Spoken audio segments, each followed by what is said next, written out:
Hello, welcome back to Caught Above the Cut. So I'm on the Thames and Severn again on the Cotswold Canal network. It's just behind me. This is a second of a sort of a three-part I'm doing on this section, but I've done all the videos from a lot further down. We're at Stantons Bridge, which is just up from Bow Bridge. This hasn't had a lot done to it. It's pretty much in existing condition. Just carries a footpath across and up over into the hills through the valley, which the canal runs in. Good time of year. There's loads of wildlife out at the moment. I can see ducklings each way. You probably can't see them on this camera. They've started dredging up here now.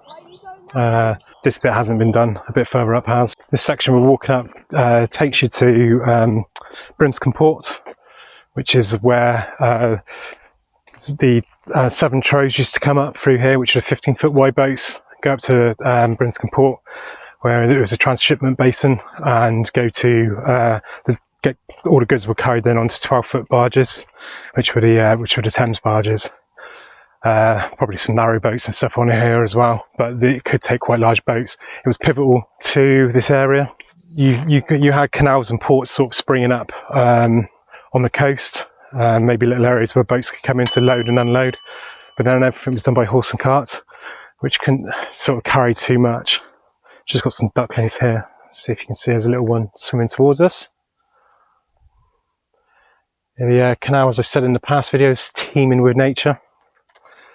Yeah, so this meant the boats that were going up the Severn could come up the canal and go into places like Stonehouse, Stroud, and all the way up sort of to Brimscombe. It was originally just the Stroudwater which took you into Stroud, and then this section was opened to take you on further to join onto the Thames, join the two biggest rivers in the country, finally providing a link. But more importantly, industry absolutely thrived down this corridor because the amount of coal that could come in to drive all the mills and factories and stuff that were up here. It follows the River Frome for quite some distance. It kind of share the same valley, but what you'll also see on the drone footage is you'll see the railway track. Now, you often see railway tracks next to canals. They did that for a reason. It was their competition, and what it effectively did, although it didn't drive the prices down initially, they were charging the same amount to move goods as what the canals were, but they could do it so much faster and so much larger quantity that it kind of drove the canal to eventually having to lower prices to try and compete, and eventually led to the demise of the canals. This one wasn't abandoned until much later. A lot of them were abandoned in the early sort of 1900s, sort of maybe late 1800s. I think it was 52. It had a bit of traffic during the World War II, but it ultimately fell out into disrepair. It was about 20 years or so before anything was done. They were building the Ebbly bypass, and basically wanted to build it along the canal bed. I can't remember the chap's name. I think it may have been John Ireland or something like that. He said no, and he formed a group. About 300, I think, were at the first meeting to save the canal, and then it started from there. So little bits and pieces were done. Stuff like the Sapperton Tunnel portals were done first, and a few other sort of kind of call them vanity projects, but they didn't have the numbers to do what they're doing now. But it started this process and saved the canal, because you wouldn't be restoring it now if that section was built on. So just approaching Griffin's Mill Lock, you've got one of the Cotswold workboats. There's some nice footage here of Perseverance coming down through the locks as well. So this section is part of 1A, which is effectively finished, as in the canal's in water up to a certain point. A lot of the locked gates are now having to be replaced, so some of them have been in for 20 odd years. And when the canal is ready, which should be about 3 years if everything goes to plan, they will just need to be ready. So the older lock gates need to be replaced, so they're not too worn when the canal's open. It's not a cheap job to do. It's about 150,000 to do a set of gates on here.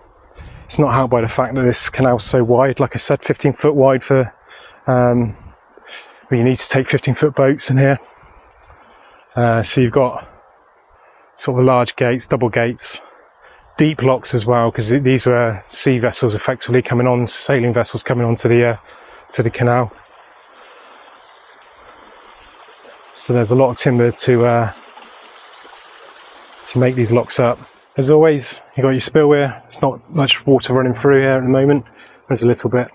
A boat, like I said, boat's been up and down here today, which is a rare sight, and it's probably drained a little bit of it out. This canal itself is full of feeders. There's loads and loads of streams and stuff that run into here, and I think water comes from the River Frome multiple places as well. Further down is Ebbly Stop Lock, which is like a gate, so it's classed as a river further on from that point. So it's a flood prevention.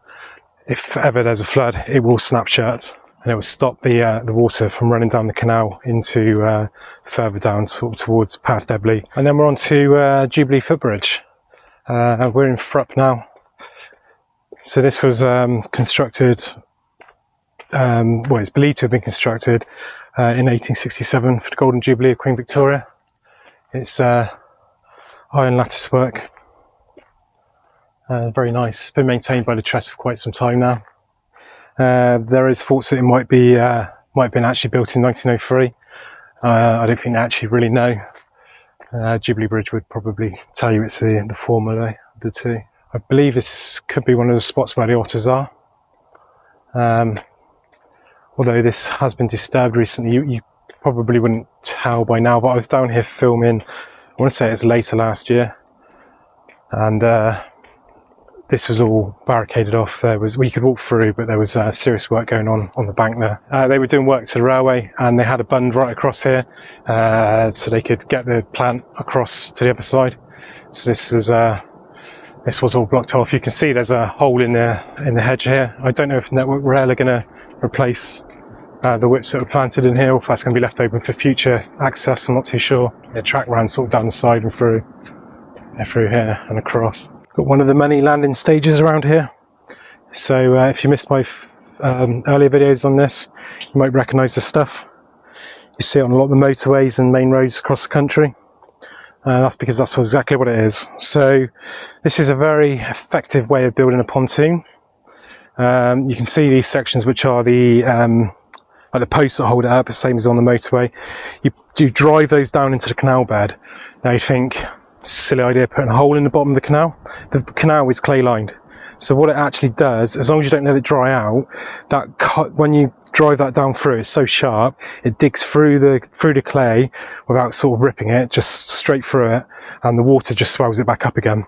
So it's sealed tightly to them, and then they bolt these on, bolts and framework and stuff, and put this sort of top down on top of it, and they've got pontoons, and you will see these dotted about everywhere on here.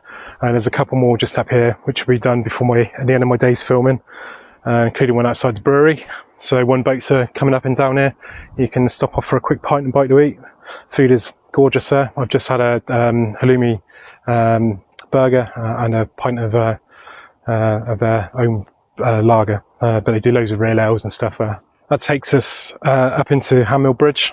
This is, again, another standard Canal Company pattern bridge. It has a segmental arch springing from wedge-shaped stones, which you can see just on the bottom here. They're called stone springers, and then the arch is built up across from that. Now, to sort of the keystone on these. It's quite close to this bridge, so you see the towpath coming down. Walls is built straight into it, the wing walls. There's no drop off that you often get going into the bridge. So this is Hammill Lock. It's 68 feet long. It's 16 foot wide with a rise of 9 feet. So again, it takes those 15-foot trows, which come up from the Severn.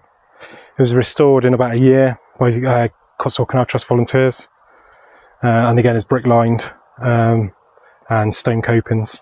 So if you look down below, there's a little button called Super Thanks. Please have a look at that if you can. I'm not really paid for doing this. I earn about £1 to £2 a day from advertisers.